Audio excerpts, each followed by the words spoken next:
Les agriculteurs sourient toujours un petit peu quand on leur parle de produire de l'énergie avec des plantes ou du fumier. Pourtant, suivez l'expérience, on pourrait dire même les réalisations de M. Jampin, qui vit avec son épouse dans une forêt près de Vidauban dans le Var. Voilà, ça c'est du gaz de broussailles.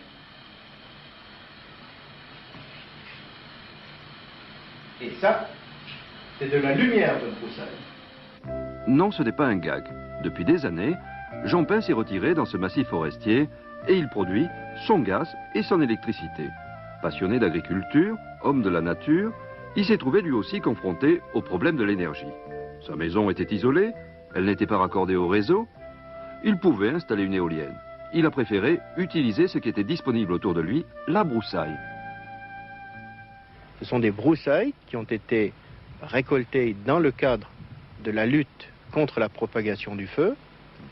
Elles ont été rassemblées, broyées, humidifiées, et à partir de là, une fermentation a été déclenchée, laquelle fermentation donne du gaz que nous avons appelé pour la facilité gaz de broussaille, mais qui en fait se trouve être du gaz méthane.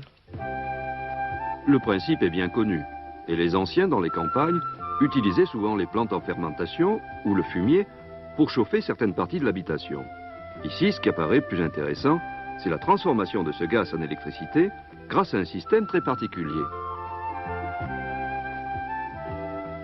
On voit ici, à l'intérieur de cette bonbonne, ce qui se passe à l'intérieur du tas et qui n'est pas visible. Le broyé de broussailles est immergé dans l'eau,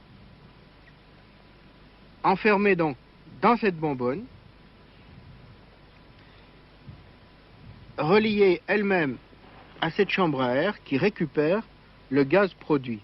Alors, à l'intérieur du tas règne une chaleur qui permet d'accélérer le processus de décomposition et de production de gaz méthane.